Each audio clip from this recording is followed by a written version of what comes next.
Hi, welcome back to Bloom Through Faith. My name is Diamond, and I am so happy to have you here. If you have watched previous videos on this channel, welcome back, and thank you as always for watching. And if this is your first video, welcome in. Really happy to have you, and again, thank you so much for watching the video. We are going to be reading I Remember Miss Perry by Pat Breeson, illustrated by Stephanie Jorish. And also you all may hear other things happening in the background. There are other things happening in the house today.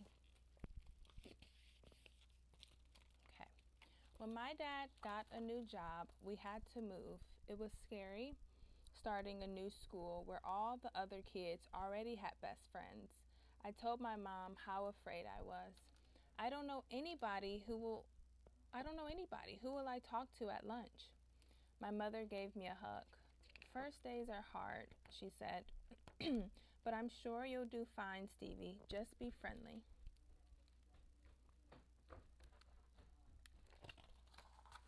I tried being friendly, but the closer to lunchtime it got, the more my stomach hurt. It hurt so much when the lunch bell finally rang that I told my teacher I had to go to the nurse.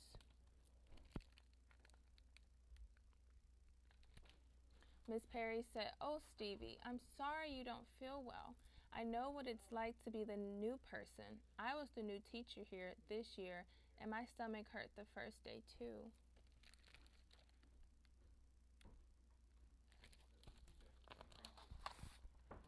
It did? I said. I didn't know teachers got stomach aches. Miss Perry's eyes almost disappeared when she smiled.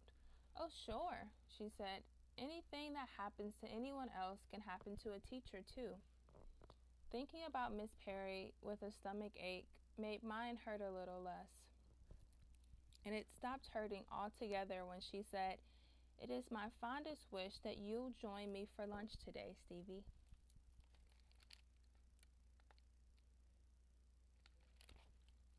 The way Miss Perry said fondest wish made me feel like I was talking to a princess in a fairy tale.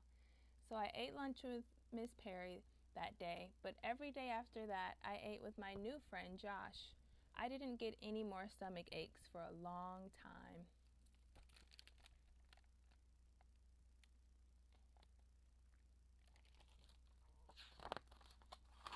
I soon found out that Miss Perry had a new fondest wish every day. One day, her fondest wish was for everyone to quiet down quickly so she could read us a chapter of James and the Giant Peach. Who else read that as a kid? Another day, her fondest wish was that Dylan and Jonathan would stop bugging each other.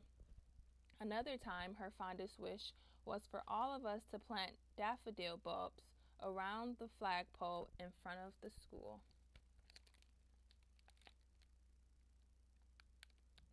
So cool. You're going out to garden. There are the bulbs right there. And all the students are like holding different gardening equipment. You see soils, rakes, hand tools, more bulbs. So cool. I love gardening.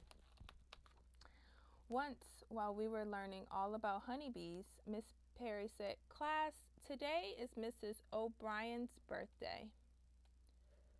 "How old is she?" Josh asked. Miss Perry smiled at him. "Old enough to be a great principal," she said, "and it is my fondest wish that we buzz down to her office and sing her the birthday song."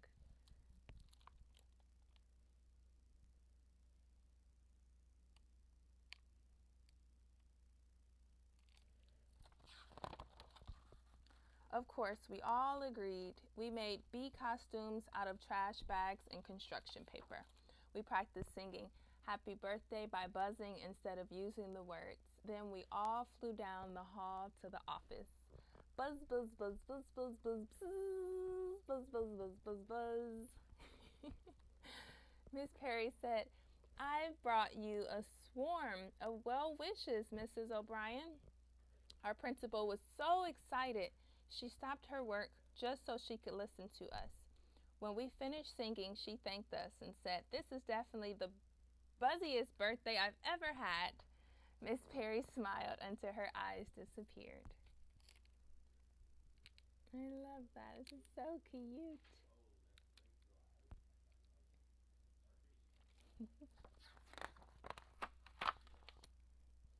One day in March, Miss Perry didn't come to school.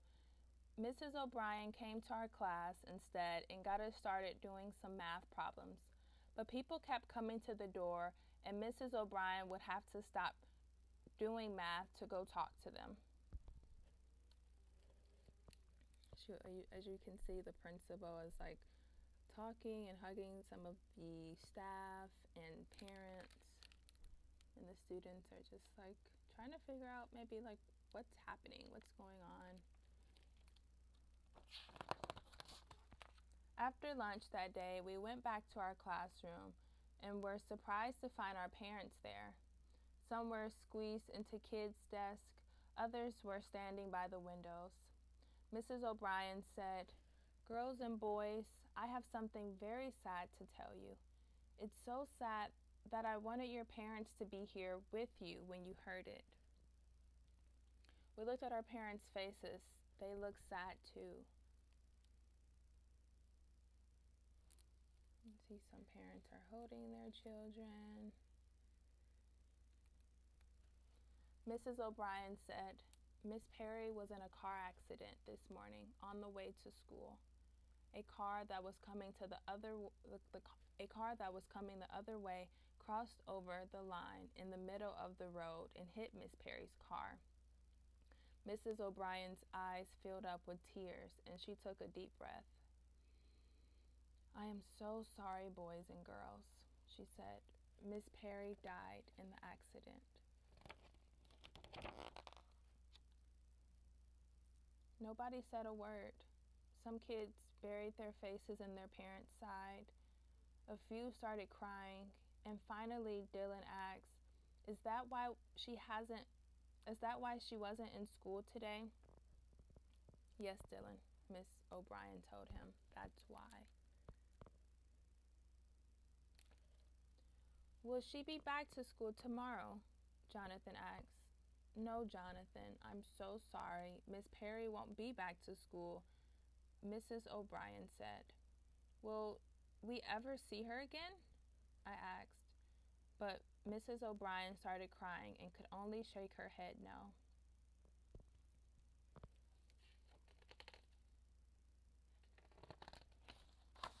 I got a stomachache that night, and I didn't want to go to school the next day. It felt like the first day all over again.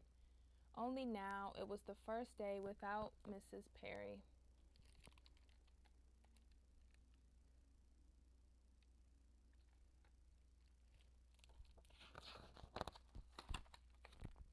Mrs. O'Brien was with our class the whole day. Miss Jackson, the counselor, was with us too. She told us it's okay to cry when someone you like very much has died. She gave each of us a packet of tissues and said, "If tears surprise you during the day, you'll be ready for them." I wonder if one packet of tissues would be enough. Then Miss Jackson asked us to tell her about Miss Perry.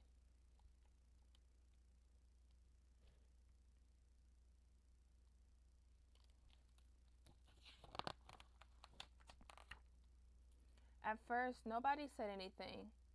Then Mrs. O'Brien told how we had all dressed up like bees to wish her happy birthday, and we sang happy birthday with buzzes instead of words. Josh told Miss Jackson. We smiled, remembering. Little by little, we told Miss Jackson more things about Miss Perry. We told her about the stories she read to us, the plays she helped us perform, the songs we sang, the art projects we made, the walks we took.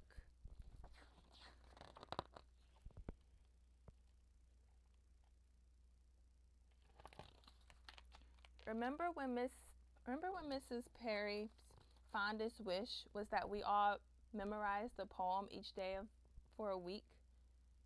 Cheryl asked. And the time her fondest wish was that we all learned to square dance. Lydia said. Miss Jackson looked confused. Her fondest wish? She asked. What do you mean? So we told her that Miss Perry had a fondest wish every day. We took turns trying to remember them all, and we smiled at the memories.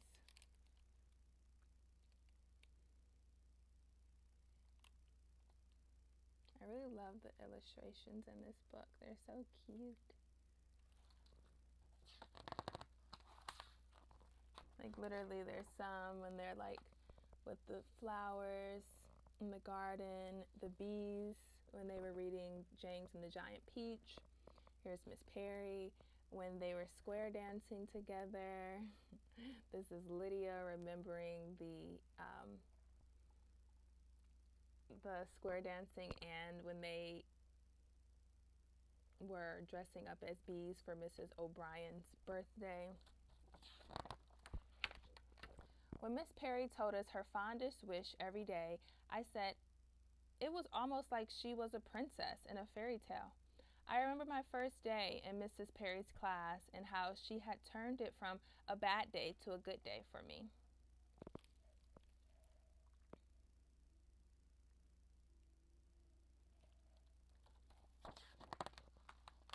Mrs. Jackson smiled at us. And what do you think would be Mrs. Perry's fondest wish today? She asked. We got quiet then because we knew we wouldn't be hearing Miss Perry's fondest wish ever again. Some of the kids cried. Some put their heads down on their desks. At last, Cheryl said, I think her fondest wish would be for us to not be too sad and to remember the fun things we did together, Lydia said. To always get along with each other, said Jonathan. Dylan nodded his head in agreement. To learn a lot in school, said Josh.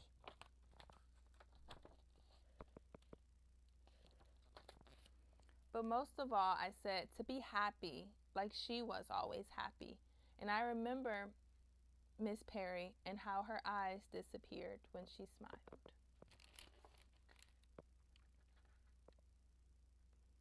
The end.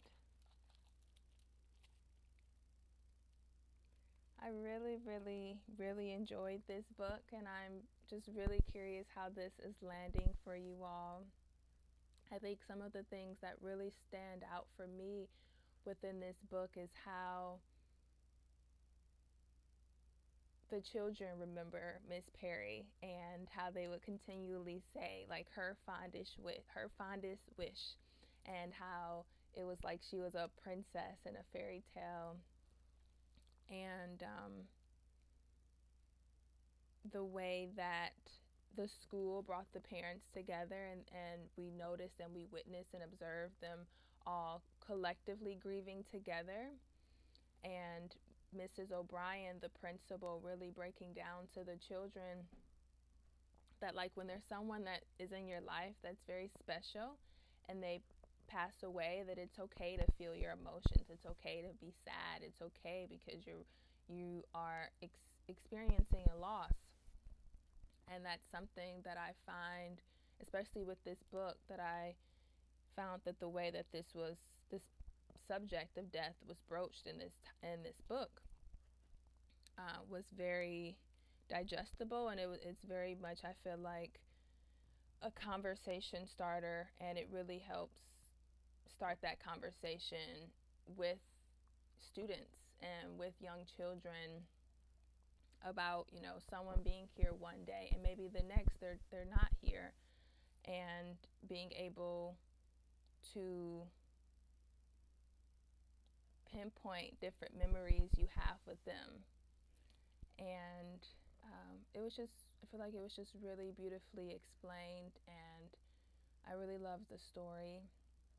This is my first time reading it. Often, most of the books that I read here with you all and to you all, this is my first time also reading this book. And what also stood out to me was how there was There's an exercise that I've learned through Anelda when I became a trained death doula. How often after a funeral or after the reception that the doula will ask the inner circle how they're doing and who's a part of their support system and how do you remember this person. So really being able to go back and retell the story, and rehash and be able to look back at different memories and what they invoke and what emotions are still that we're still processing and that we're still feeling, and it all being okay. And I think having Miss Jackson there, the school counselor, really helped the children like reprocess. That's the exercise, like reprocessing. And it really helped the students remember all of the fond memories that they had with this teacher when they gardened outside, when she taught them different dances, when she read James and the Giant Peach, when Miss Perry had them memorize a poem each day of the week.